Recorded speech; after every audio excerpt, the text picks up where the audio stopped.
Olá pessoal, tudo bem? Sejam bem-vindos a mais um Savicast, o podcast aqui da Faculdade Estratego. Hoje a gente tem um episódio mega especial, com três convidados super ilustres. Aqui ao meu lado direito a doutora Ana Maria Magalhães, representante do Ministério Público, promotora de Justiça, o doutor Carlos Chada, juiz federal, e aqui ao meu lado esquerdo o doutor Murilo Daruís, advogado criminalista. E hoje a gente vai ter um bate-papo aqui sobre temas importantes de direito penal. Ambos atuam, são professores aqui da Estratego, das carteiras de direito penal, processo penal. E hoje a gente vai debater alguns temas importantes do direito penal e verificando a visão de cada um. Essa é a nossa ideia, verificando a visão, via de regra, do Ministério Público, na pessoa da doutora Ana, da Justiça, de modo geral, na figura do Dr. Carlos, e da advocacia, de uma maneira geral, também na figura do Dr. Murilo. Então isso vai ser interessante para você, aluno, para você, candidato, entender e verificar as visões e as várias oportunidades que uma graduação em Direito traz. Em primeiro lugar, queria agradecer a presença de todos nessa agenda corrida que a gente tem, conseguir um momento que a gente possa reunir todo mundo, realmente requer um sacrifício muito grande e em nome da nossa instituição eu agradeço a parceria de sempre de vocês. Bom, sem mais delongas, eu vou logo começar aqui trazendo um tema muito relevante que o Brasil tem uma das populações carcerárias proporcionalmente e quantitativamente das maiores do mundo. E eu queria que vocês comentassem um pouco sobre alternativas do desencarceramento. O que a gente pode, enquanto sociedade, enquanto figura do MP, a gente tem agora, principalmente com a legislação do pacote anticrime, o acordo de não persecução penal, como é que o Ministério Público, a advocacia e a justiça veem esse instrumento e outras perspectivas que a gente pode seguir nesse caminho? E eu começo a palavra com a doutora Ana. Bom, antes de tudo, para mim também é uma grande alegria estar aqui presente com essas pessoas maravilhosas, com esses convidados, e também na Faculdade Estratego. Bom, em relação aos, como você mesmo disse, nós atualmente estamos fazendo os acordos de não persecução penal. Não tem problema nenhum, está dentro do que a lei diz, e olha, a lei é bem abrangente em relação aos acordos.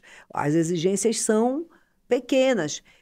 Por exemplo, nos crimes contra o patrimônio que acontecem, claro, o roubo não, né, porque o roubo tem violência, então já fica de fora, mas os crimes cometidos sem violência pessoal, a pena mínima que não seja superior a 4, já vai caber, né, o acordo de não persecução penal. Então, só o fato de ser um crime que cabe o ANPP, a tendência do juiz, mesmo em flagrante, e do promotor que está na audiência de custódia, é liberar para ele responder em liberdade. E às vezes as pessoas até nem compreendem, né? A mesma coisa nos delitos culposos. Por que que não fica preso? É porque realmente dali não vai advir uma prisão preventiva, porque a lei não permite. Então, assim, o acordo de não persecução penal, ele está sendo colocado, sendo oferecido, e é claro, cada investigado, cada acusado, ele tenha, junto com o seu advogado, ele vai definir o que é melhor para ele. Mas enquanto uma política que promove realmente uma alternativa à prisão, eu acho que ela está atendendo bastante. Doutor Murilo, como é que o senhor enxerga na sua prática como advogado esse instituto de não persecução penal? Como é que o senhor visualiza isso na prática mesmo? O senhor costuma aceitar, dependendo das circunstâncias? Como é que o senhor avalia esse aspecto? Bom, primeiramente, queria dizer que é uma satisfação estar aqui na presença dos senhores, da senhora, tendo esse nosso diálogo aqui. Tema bastante interessante, Vitor. Colocaste primeiro a questão do sistema penitenciário de uma maneira só. De fato, nós somos terceiro lugar mundial em número de pessoas presas com uma taxa de encarceramento muito alta.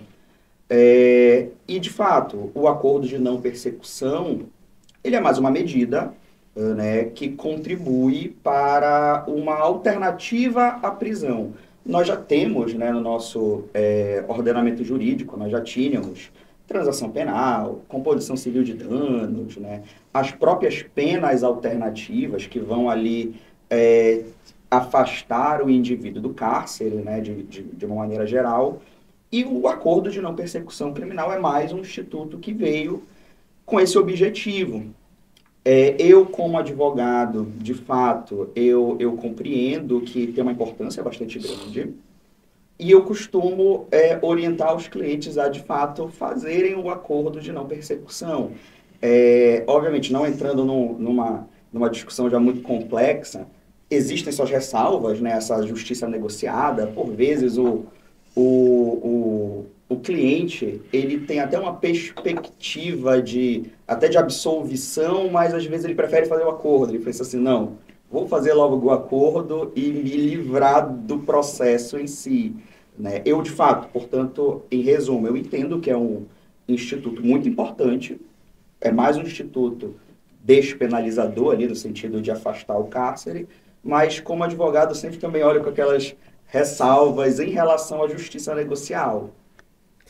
Doutor Carlos, na sua visão, a eficácia do sistema carcerário atual na ressocialização dos detentos, como o senhor enxerga esse processo? O senhor acha que hoje a gente consegue, de fato, no nosso sistema ressocializar? Eu acho que a gente está evoluindo. Primeiro, é um prazer, já esquecendo de agradecer os colegas, é um prazer conhecer o doutor Vitor, conhecer o doutor Murilo, a doutora Ana já é uma espécie de parceira de alguns anos, então a gente não fala de muitos anos, porque isso daí não é legal, né, doutora? Mas assim, voltando ao assunto, eu acho que a gente vem evoluindo, a gente veio de um olhar para o direito penal, que a pessoa cometia um crime, ela ia para a cadeia. E isso daí já era suficiente para dar uma resposta para a sociedade de que que o Estado estaria fazendo algo bom. E eu acho que isso daí evoluiu. A prisão, o encarceramento, ele não se mostrou algo eficaz. As penitenciárias, além delas serem caras para o Estado, para o cidadão, é muito custoso socialmente, porque aquela pessoa que está presa, ela tem aquelas marcas da cadeia que posteriormente vão ser ruins, não só para o seu âmbito individual, como o âmbito familiar, como o âmbito social, volta pior. Isso daí é uma coisa da praxe. Então, assim, a sociedade, o Estado, ele evoluiu de uma certa forma. Ele evoluiu e entendeu que quem tem que estar na cadeia, quem tem que causar aquele custo para o Estado alto e para ele mesmo, são pessoas que necessariamente elas são um problema para a sociedade e que ela não pode se ressocializar de uma outra forma a não ser ir para a cadeia. E assim, essa evolução, ela de uma certa forma, ela ainda está, na minha opinião, um pouco se engatinhando, mas ela vem ao longo dos anos, demonstrando que o encarceramento não é a melhor forma de ressocialização e de recomposição do status quo para a sociedade. Até um tema muito importante, eu trago aqui a doutora Ana para discussão, porque tem conhecimento de causa. Quando a gente fala de encarceramento, a gente tem um problema muito grande no Brasil, que é o crime organizado.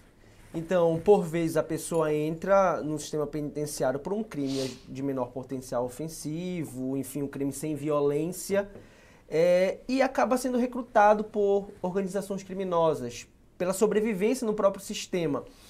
E isso acaba repercutindo de uma forma mais grave para a sociedade, né, doutora Ana? Como é que a senhora visualiza essa questão de entra de um jeito e às vezes sai muito pior?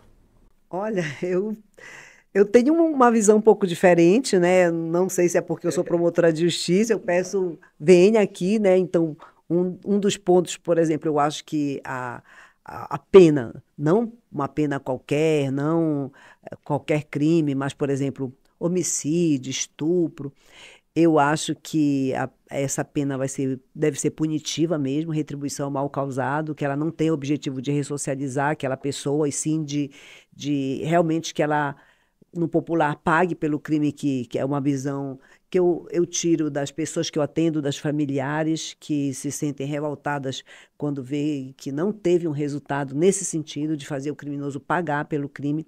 Mas eu estou falando desses crimes graves, né, que a gente realmente deixa a sociedade transtornada. Mas, em relação a pessoas que ingressam no crime organizado, hoje eu tenho muita dúvida se elas ingressam porque foi através do sistema carcerário. Porque o crime organizado, ele é tão organizado que ele vai mesmo em busca de recrutar as pessoas independentemente dos lugares onde elas estão. Então, por exemplo, você vê uma cidade como Terra Santa, olha só, pequena, distante, está lá o crime organizado instalado lá, inclusive arregimentando adolescentes, coisa que não acontecia no passado. Se tem a notícia que no passado, as grandes organizações criminosas, a maior que tem no Brasil, que a gente evita dizer o nome para não estar também fazendo propaganda dessas organizações, mas que eles tinham um código de ética de não recrutar adolescentes. Isso não existe mais. O que se tem, a inteligência levantou, é que eles recrutam sim, inclusive colocam alguns na folha de pagamento deles para não assaltarem, porque eles vão servir para assassinar pessoas, desafetos. Então, assim, existe também o fato de ter um recrutamento dentro das penitenciárias, é verdade, não vou dizer que não existe, mas não é só lá. Hoje, o crime organizado passou a ser um problema nacional e ele está nessas esferas populares, mas ele está também nas grandes esferas. Eu não tenho como pressupor que ele sobrevive, por exemplo, sem ter alcançado a esfera do Estado, de pessoas que têm autoridade, pessoas que têm poder. É quase impossível a gente achar, né, que se desenvolveu tanto, porque esse tanto é quando a gente vê um país inteiro que está ali à mercê e eles até dominando mesmo e alguns até enfrentando o Estado.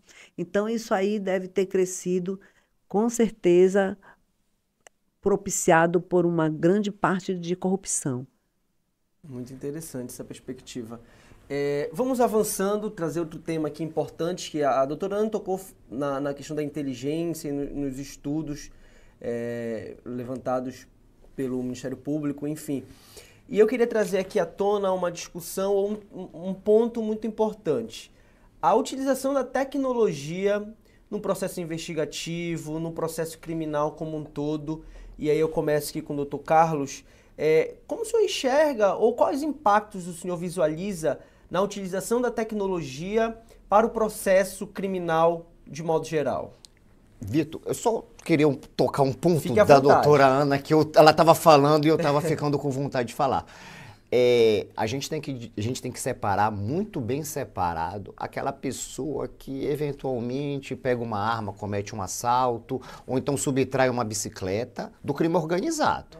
Essas políticas de desencarceramento, elas não são voltadas para o crime organizado. Eu vou falar o nome, PCC, Comando Vermelho, elas são muito diferentes de uma gangue que a gente, para os mais antigos, os Demônios da Matinha. Não sei se a doutora Ana se lembra dos Demônios da Matinha. Elas são muito diferentes disso. Esse pessoal do crime organizado, eles são perigosíssimos. Eles são perigosíssimos e o Estado ele tem que estar suficientemente preparado para enfrentamento deles. Porque esses grupos, eles possuem os agentes jurídicos, eles possuem os agentes estatais, eles têm os soldados, eles têm as pessoas que pensam, eles têm a contabilidade, e essas pessoas, o Estado ele tem que estar muito bem preparado. Tanto aí eu pego na tua pergunta, tanto nos sistemas de inteligência, para se antecipar ao cometimento do crime, não o cometimento do crime de organização criminosa, mas dos crimes que essa organização criminosa, eles são criadas para cometer, que é crime de sequestro, crime de assalto. Aqui no estado do Pará, até um pouco tempo, eu estou um pouquinho afastado da justiça estadual, mas até eu sair da justiça estadual, muitas organizações criminosas vinham cometer crimes de cangaço nas agências bancárias das cidades. Continuam? Eu não posso falar. Eram organizações criminosas de fora do Estado que vinham para o Estado do Pará para cometer esses tipos de crime, e era tudo muito bem organizado. Tinha o pessoal que roubava os carros, tinha o pessoal que identificava as cidades, tinha um pessoal, assim, tudo muito organizado. Financiador, quem fornecia as armas. Então, assim, não era um pessoal que, vamos pegar duas pistolas e vamos assaltar a farmácia da esquina. Não é esse pessoal. Então, e o Estado tem que estar preparado para isso. O Estado ele tem que identificar essas pessoas, tem que ter pessoas, tem que ter a tecnologia suficiente para ver como é que esse pessoal está se comunicando, de que forma está se comunicando, com quem ele está se comunicando, e aí entra a inteligência. Não do Poder Judiciário, que o Poder Judiciário ele tem uma visão mais, ele tem uma função mais distante da investigação, mais para que a polícia ou o Ministério Público não pratique nenhum tipo de excesso. Ou algumas inserções dentro de alguns direitos constitucionais que o Poder Judiciário ele tem que participar, mas ele não tem essa função investigativa, assim. Isso é uma função mais da polícia e do Ministério Público. Mas o Estado ele tem que estar estruturado com não só uma polícia, mas como peritos, com pessoas com expertise necessária para que identifique, não apareça e que, quando esteja o melhor momento, apresente ao Poder Judiciário o que se foi apurado, tanto com por exemplo, em crimes ambientais. Tem toda uma investigação de satélite para identificar o local onde está sendo extraída a madeira, identificar quais são os aviões, ou o que está sendo utilizado para que aquela madeira, ou então aquela droga seja movimentada, para que aí sim traga as provas necessárias para que o Poder Judiciário se sinta à vontade para autorizar alguma busca e apreensão, algumas prisões contra aqueles membros daquela organização criminosa.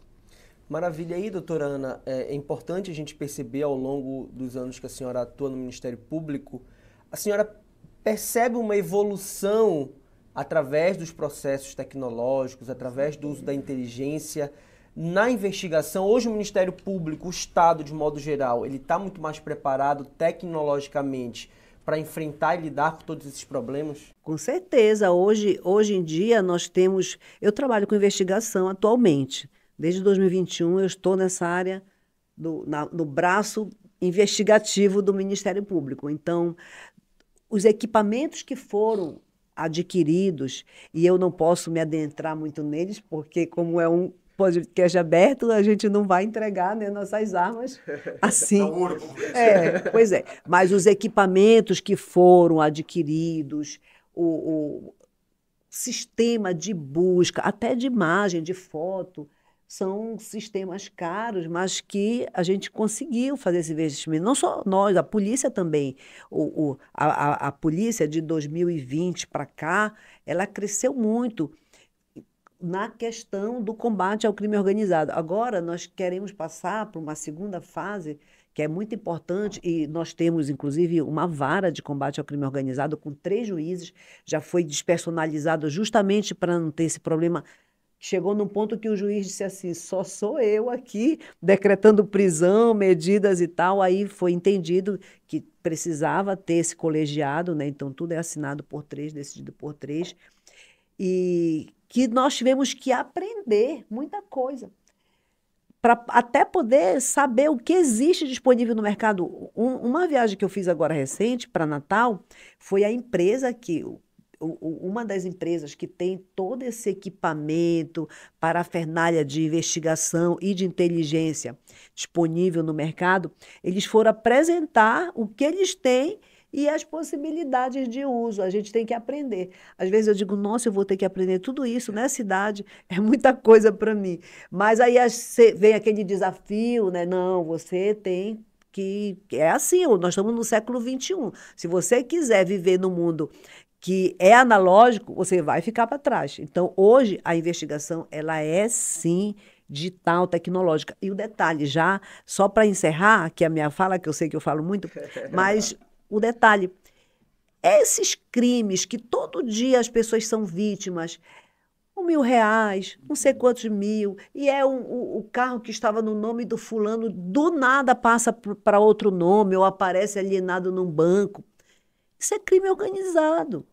Com certeza isso é crime organizado. A gente não vai entender. Agora, claro, eles pegam aqueles laranjas. E isso torna muito mais difícil chegar na autoria do delito. Mas, com certeza, essas grandes corporações, essas grandes organizações criminosas não ficaram de fora desse nicho. Porque, olha só, você comete um estelionato contra alguém, mas pequenos valores, mas no Brasil todo, isso gera um montante absurdo por dia. E olha o risco de ser preso, quase zero. Porque como que a polícia vai chegar naquela pessoa que está passando... E o crime de estelionato, ele é pequenino. O crime de estelionato já é pequeno e a dificuldade de investigação é enorme. Então, essa agora, inclusive, é uma proposta minha para a gestão, eu espero conseguir, eu acredito que sim, é criar o CyberGAECO. O GAECO, que é o Grupo de Combate às Organizações Criminosas, cibernéticos, como alguns já têm. Alguns estados do Brasil já têm, inclusive o MPF faz parte, que é o CyberGAECO, para atuar nessas investigações. Inclusive, muitos advogados são vítimas, igual, né? Não, olha, nessa parte é democrático, porque eles não escolhem vítima, é qualquer um que se deixa enganar. E isso não é difícil de conseguir, tanto é que o número de pessoas enganadas é muito grande. Então, como é que se combate isso? Se não tiver tecnologia, aprendizado, gente boa para trabalhar, gente com disposição para estudar. Se não tiver gente... Olha, eu tenho dito para as pessoas que trabalham com direito, por exemplo, né? O sujeito é formado em direito, faça também o curso em tecnologia. Você vai alavancar a sua carreira. Eu sei que hoje em dia os escritórios estão contratando pessoas também que são formadas em direito, mas que também conhecem de tecnologia. O estudo, né? Vai alavancar a carreira, é o que eu recomendo, porque todo dia sai coisa nova e a gente tem que aprender.